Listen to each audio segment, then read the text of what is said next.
இந்த ஒரு 2 நாளா பாத்தீங்கன்னா பரபரப்பான செய்தி தினம் டிவியை திறந்தா உரிய ஆவணங்கள் இல்லாமல் கொண்டு வரப்பட்ட பணம் பறிமுதல், 50,000 ரூபாய் பறிமுதல், 1.5 லட்சம், 2 லட்சம், 3 லட்சம்னு சொல்லிட்டு ஒரே டிவியை திறந்தா இதே செய்தி தாங்க. என்னங்க ஆவணத்தைன்னா என்ன? ஆவணம்னா எப்படி கொண்டு போகணும்? நான் ஒரு சிம்பிள் ஆவணம் கேட்கிறேன். இப்போ ஒரு இஎம்ஐ கட்ட போறோம் ஒரு பேங்க்ல, ஒரு 10 கிலோமீட்டர் ஒரு ஊர் இருக்கு, டவுன், அங்கதான் பேங்க் இருக்கு. இஎம்ஐ கட்ட போறோம் ஒரு 1 லட்சம், 2 லட்சம், 3 லட்சம், ஏதோ ஒண்ணு ஒரு கேஷா வீட்டுல இருந்து எடுத்துன்னு போறான். இதுக்கு என்ன ஆவணத்தை எப்படி அவன் தயார் பண்ணி கொண்டு போக முடியும்? ஒரு ஆஸ்பத்திரி பெட்ல அட்மிட் ஆயிருக்காங்க, டிஸ்சார்ஜ் பண்றான், 1 லட்ச ரூபாய் கட்டணும். இல்ல அவசரமா கொண்டு போய் பணம் தேவைப்படுதுன்னு வந்து இங்க இருந்து ஒருத்தனை பிடிச்சி ஒரு 50,000 1 லட்சத்தை கொடுத்து விடுறாங்க. இவன் என்ன ஆவணத்தை எங்க இருந்து வீட்டுல இருந்து கொண்டு போக முடியும்? அவன் கேஷா வீட்டுல வச்சுக்கிறான்.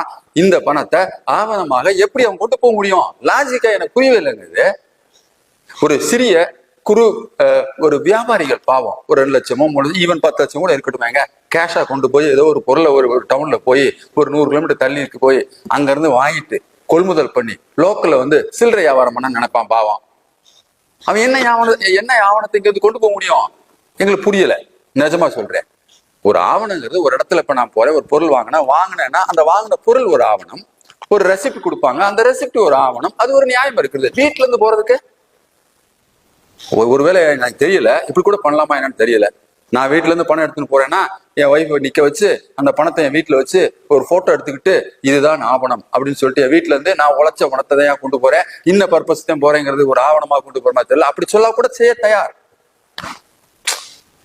இல்ல. ஒண்ணு பண்ணலாம், இது என்னுடைய கருத்தா தான் நான் பதிவு செய்யறேன், யோசனை எல்லாம் கிடையாது. நான் கவர்மெண்ட்டுக்கு யோசனை சொல்லக்கூடிய அளவு கிடையாது. என்ன பண்ணலாம், இப்ப நான் போறோம், நான் ஒரு 2 லட்சம் கொண்டு போறேன், பிடிச்சிடறாங்க, ஒரு ரீசன் சொல்றேன், நான் இஎம்ஐ போறேன் அப்படின்னு சொல்லிட்டேன்னா ரைட், அவ போயிட்டு வந்து அந்த ரெசிப்டை கொண்டாந்து எங்கிட்ட காட்டிருங்க என்று காவல்துறையோ அல்லது வருவாய்த்துறையோ சொல்லலாம். அதில் ஒரு நியாயம் இருக்குது. நாங்க போறதுக்கு முன்னாடியே பிடிச்சிக்கிறாங்களே, அப்படித்தானே பறிமுதல் வருது. பெரிய வேடிக்கைங்க. இன்னொரு மனச்சாட்சியோட ஒன்று சொல்றேன். என்னங்க, எலெக்ஷனுக்கு 30 நாள் இருக்கு, இப்ப போய் 1.5 லட்சம் 2 லட்சம் என்ன நோக்கம்? இந்த பறிமுதல் பண்றதுன்னா அந்த எலெக்ஷன் கமிஷனோட நோக்கம் என்னன்னா பணப்புழக்கத்தை கட்டுப்படுத்துகிறார்களாம். அதாவது வாக்காளர்களுக்கு பணம் கொடுத்து விடுவார்களாம். அதை தடுப்பதற்காக இப்ப இருந்தே முயற்சி எடுப்பார்களாம். ஏங்க, இந்த 1.5 லட்சமும் இந்த 50,000 தான் கொண்டு போய் கொடுக்க போறாங்களாக்கும், அதுவும் 30 நாளைக்கு முன்னாடி. நம்ம எல்லாருக்குமே தெரியுங்க, லாஜிக்கா தெரியும் பணம் எப்ப கொடுப்பாங்க எல்லாம் தெரியும். எலெக்ஷனுக்கு ஒரு 4-5 நாளைக்கு முன்னாடி தாங்க பணப்புழக்கம் ஆக போகுது இல்லையா? ரைட்டு, பணம் யாரு கொடுப்பா? மொத்தத்திலே வேட்பாளர் தாங்க கொடுக்க போறாங்க. ஒரு வேட்பாளரை சுத்தி இருக்கிறவங்க தான் கொண்டு போய் கொடுக்க போறாங்க. வாங்குறவங்க மக்கள். எங்க அவங்கவுங்க வீட்டுல எதுவுமே கொடுக்க போறாங்க. எங்கேயாவது வர சொல்லியா கொடுக்க போறாங்க? சரி, எங்க வர சொன்னாலும் சரி, வீட்டுக்கு போனாலும் சரி, அவங்களை எப்படி தடுக்கிறது என்பதற்கு ஒரு திட்டங்கள் இந்த அரசாங்கம், இந்த எலெக்ஷன் கமிஷன் போடக்கூடாதா? கடைசி 5 நாள்ல அல்லது ஒரு வாரமும் அதுல வந்து எங்க இடத்துல எப்படி யார எல்லா விவரமும் தெரியும்.